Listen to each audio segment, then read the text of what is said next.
folks. Robert Quigley here, Washington, D.C. We're on the road to the White House. Well, it's Christmas Eve, folks. It's the time of the year to think about loved ones, family and friends, and neighbors. Today we're going to do a quick moment on the meaning of Christmas, survey the land that we see on this remarkable New Year's Eve of 2022, do a quick review of the headlines, talk about the way the Independence Party and Robert Quigley for president thinks about these issues, and how most of the country, for that matter, thinks about these issues. Well, let's dive in, folks. It is Christmas time. And tonight, before I look at my favorite version of Scrooge, aka A Christmas Carol, by Alistair Sim from the 1950s, let's set the mood. Because Scrooge is most definitely the mood for 2022. Folks, for many of us, Christmas is the most festive time of the year. And many of us forget it is also the loneliest time of the year for many of our fellow citizens. We can underline that a couple of times. This year, the loneliness part is going to be worse. Today, we see 10,000 flights were canceled all across America, yesterday and today, because of the Arctic chill and snowstorm that is blasting through the country. If that were the end of the story, well, we would say go home, hunker down, wait to visit the relatives when the weather clears up. But tragedy, loneliness is all around us.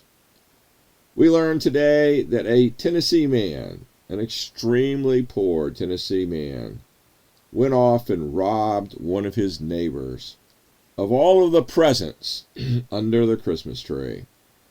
And, of course, unfortunately, in the process, set the tree on fire because he was no doubt careless with the Christmas tree lights. He didn't get too far because, after all, when you pretend to be Santa Claus with a sack full of wrapped Christmas presents, how fast can one actually run? Well, folks, we also have to keep in mind that on this Christmas Eve in 2022, we have millions of our fellow citizens stranded in airports all across the country. We've seen pictures on the news all day. Families, young kids, enthusiastically running to the airport to jump on one of those 10,000 canceled flights to go visit Grandma and Granddad, only to be told they will be waiting for days. Oh my goodness. Stay home, folks. There's always another day. Does not have to be the day to make this trip. But for the folks that are in the airport, hopefully we can entertain you and educate you. And we hope you find warmth. But really, change your travel plans. It's not worth it. On top of this, folks, we see all across America, many millions of folks, only God knows the exact number, but it's in the several million, are without electricity. Wow. And this is in a time when temperatures are down in the teens and single digit and below zero. Substantially below zero, not even counting the wind chill factor, all across this great land. Shivering, teeth-chattering cold, folks. It is definitely the time to be inside. I know here in Washington, D.C., the temperature at the moment is somewhere around 10 or 11 degrees. For the mid-Atlantic part of the United States, that is cold. For you guys in the Great White North, that is almost summer, we know. But folks around my neighborhood are bundled up in sweaters and caps. No snow, so we can still get around, do all the shopping and visiting the local friends. But it is bone chilly cold. So if you have pets outside, remember that your pets will feel extreme cold when the temperature is 45 degrees. when the temperature falls to the single digits and the teens, your pets are fighting for their lives. That includes cats, and that includes dogs. As many of you will know, I have 4 Pomeranians in my house. I have an indoor cat and a couple of outdoor cats. It's a very long story. I won't bore you with it tonight. I feed them every day. They roam around the neighborhood. And surprise of all surprises, sometimes they like to come in out of the cold, and sometimes they don't. The mind of a cat totally baffles me. Nevertheless, if you have pets and you can get your hands a hold of them, bring them inside, and they will be around your life tomorrow morning. Let's move on, folks. Christmas is a time when we need to think about the folks in our community that are alone. I'm sure we all have neighbors. They've lost their families. They've never had families. Their kids, they live on the other side of the country. Their relatives, their brothers and sisters, aunts and uncles may have already passed, may be non-existent. There must be some single, lonely folks around your neighborhood of any and all ages. This is the time of the year to knock on that door, to give them a call, to ask them, are they okay? Do they need something? Or simply to wish them a very Merry Christmas. Because this is the true nature of Americans, folks. This has always been our true nature. We wouldn't know it today by looking at all of the crime and violence and the stress in the news, or looking at the incredibly hectic lifestyle that we've all been leading. But nevertheless, in our roots and in our hearts, we have always been a people that looked after our neighbors.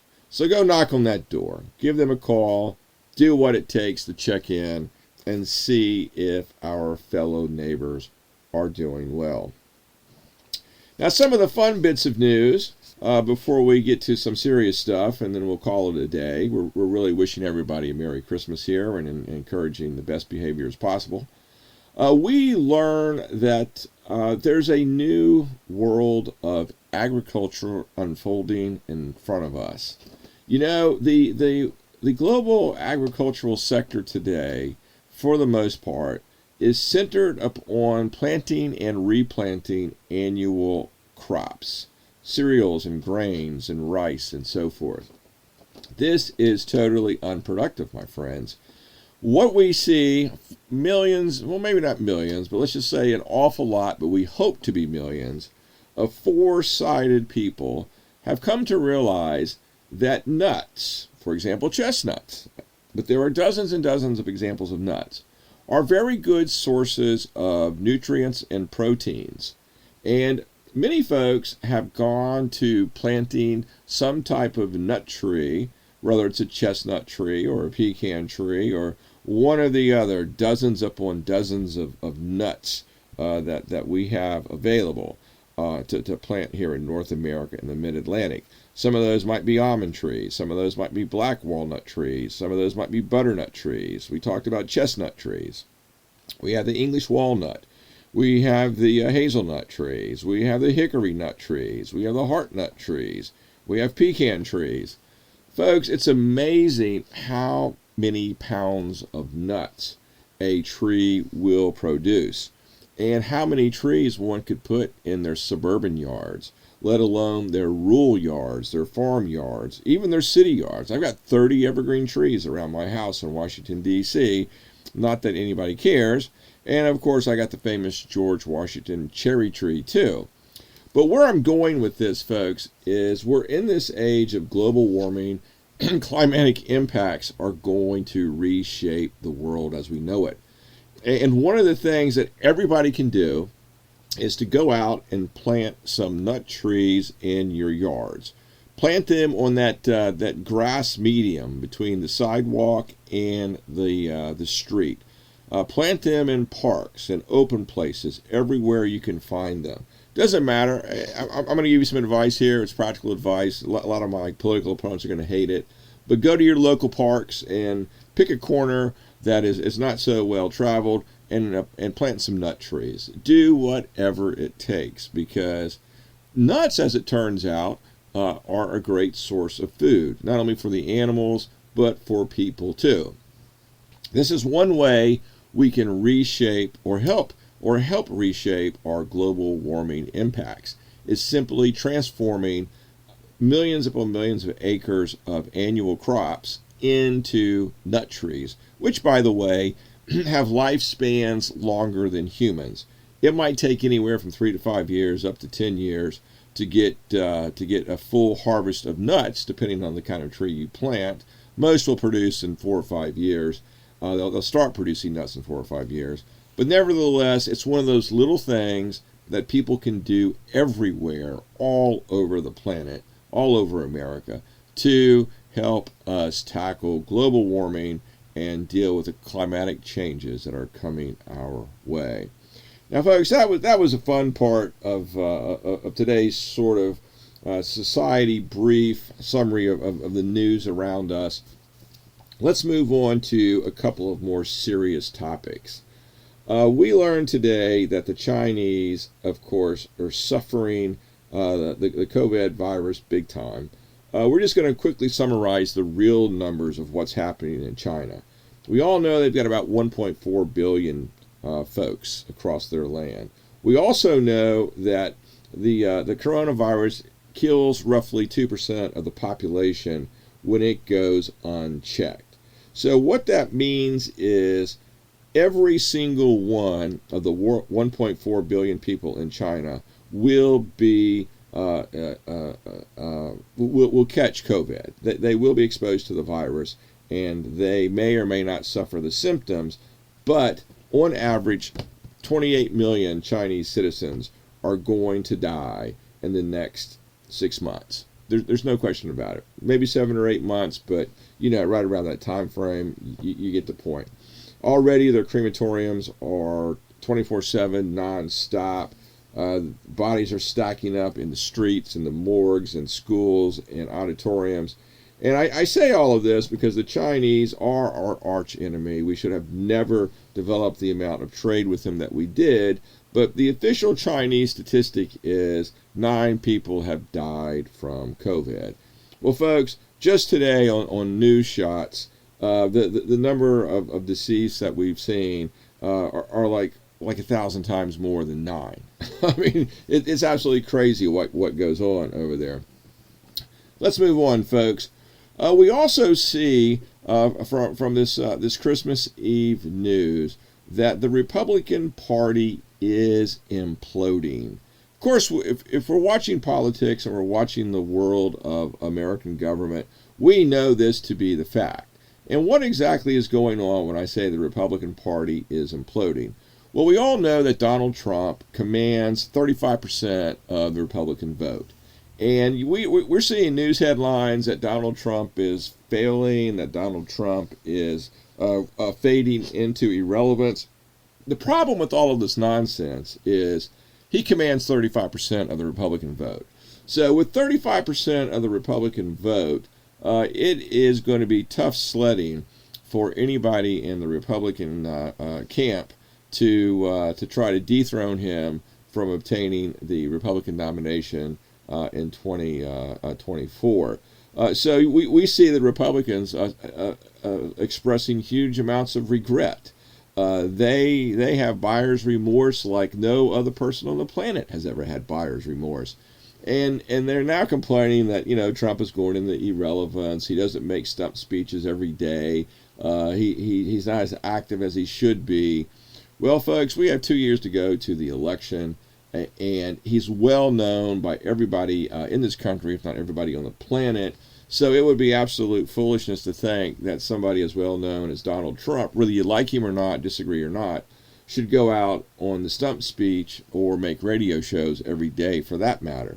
So we see the Republican Party in total disarray, and they are stuck with Trump until Trump either goes to jail or he dies. So be very careful with what you buy, folks, because I know America's in the habit of getting a refund and returning what they buy, but there are still things in life which cannot be returned, and this is one of them.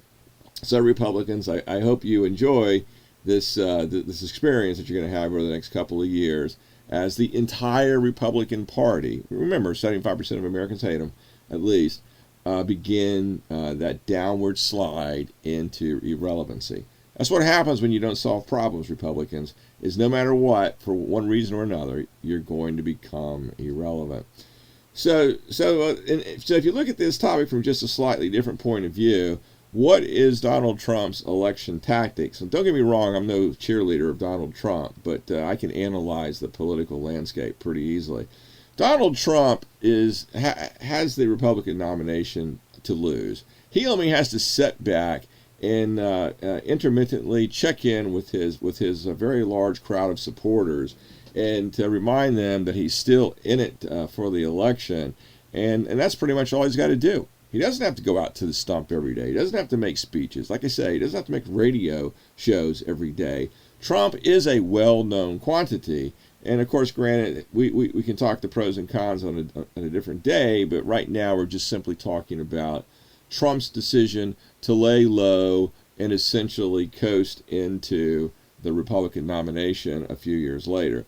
I think it's hilarious. I mean, like I say, be very careful with what you buy. You need to. You always need new blood in politics. You need new ideas, and this is what happens when folks don't think about things from beginning to end. So there you go. Okay, folks, let's move on. Election challenges we see today in Arizona, and what we need to be cognizant of all across the country is if one is going to challenge an election in court, the burden of proof is very high. It makes no sense what these Republicans are doing, thinking that every time they lose an election, then the next thing they should do is file a lawsuit.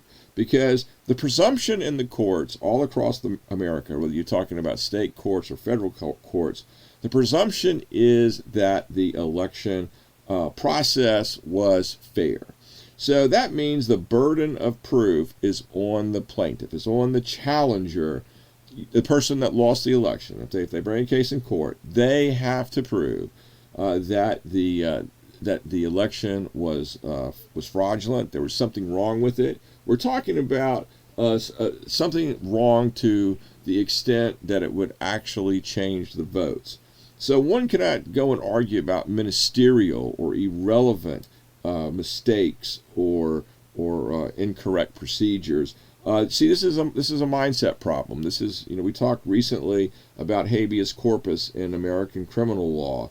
It's not applying to election law, folks. If these candidates out here, if they lost the election, they've got some real evidence that it was stolen, improper votes were cast, people's votes weren't counted, something that would actually change the outcome, that's what they have to prove.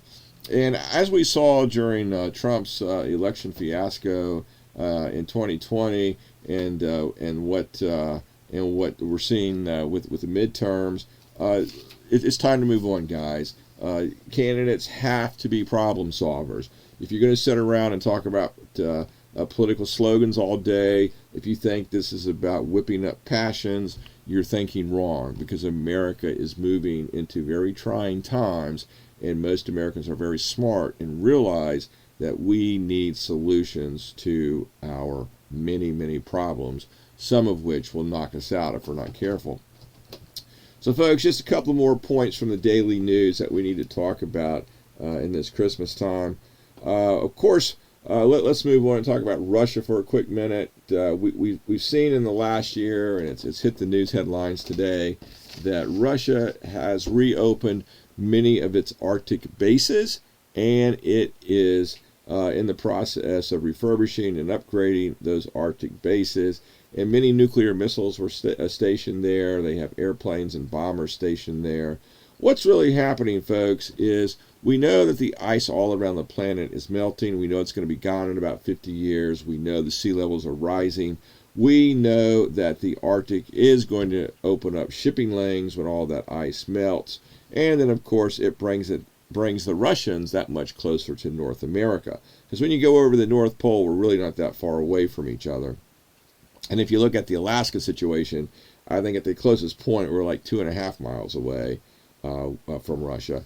So I just want to bring that to everyone's attention.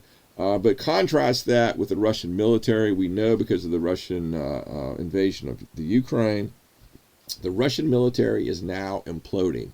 They do not have enough supplies. They do not have enough uniforms. They do not have enough cold weather uniforms. They do not have enough guns. They do not have enough clothes to wear, enough food to eat.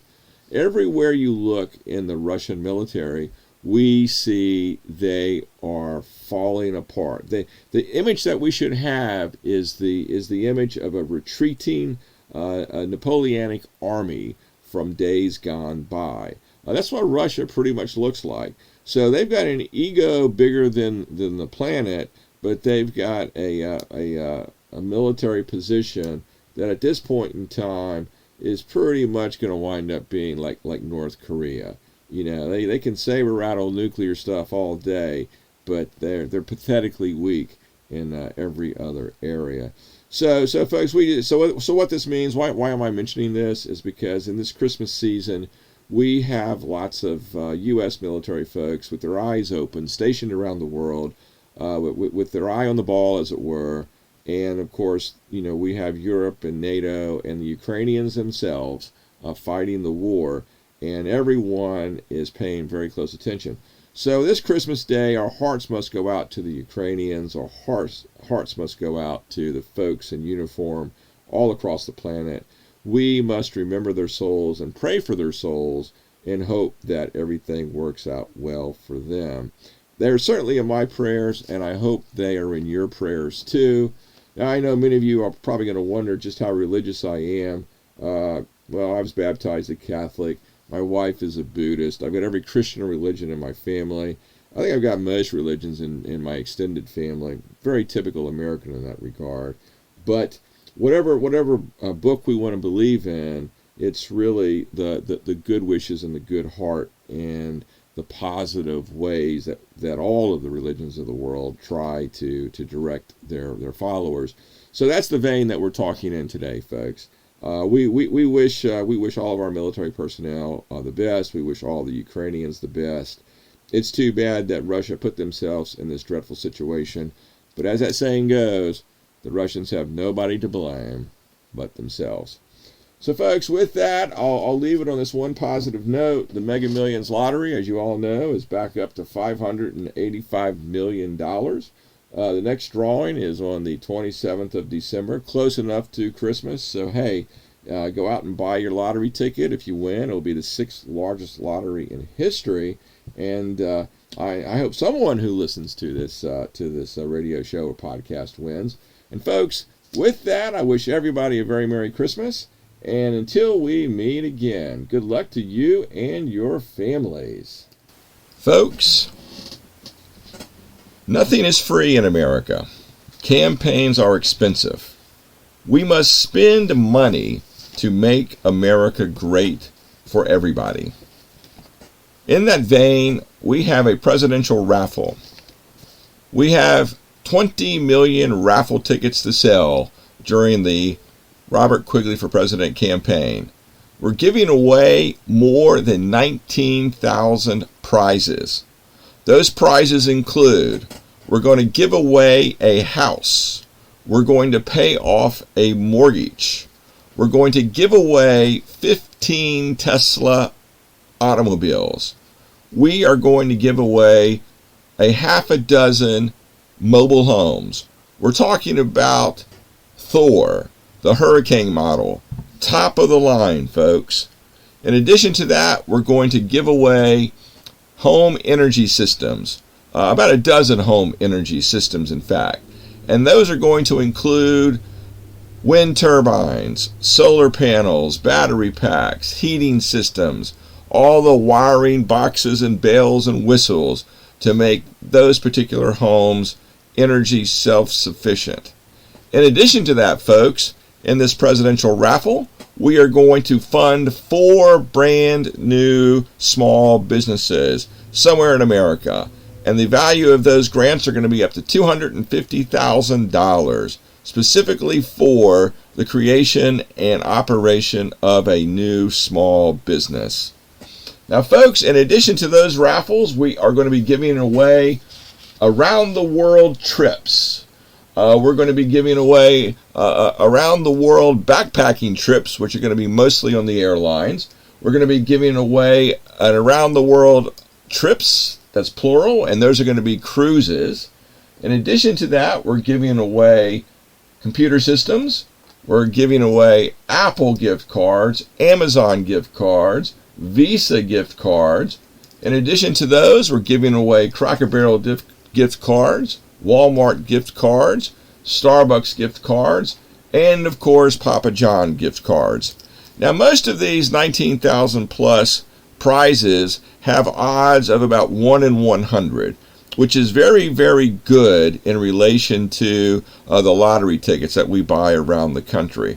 So again, we have over 19,000 prizes. Raffle tickets are $5 each. For most of the prizes, your odds of winning are 1 in 100. And we've got 20 million raffle tickets to sell. Of course, all that money supports the campaign and the campaign machine for the Robert Quigley for President campaign.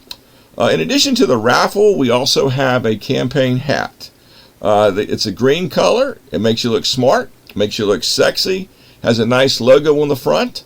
And again, both the cap and the raffle tickets can be bought on the campaign website, robertquigleyforpresident.com. Now, in addition to those items, folks, we also have live shows that will be occurring all across America in 2023 and 2024. We will be performing in comedy clubs, in local theaters, in academic theaters.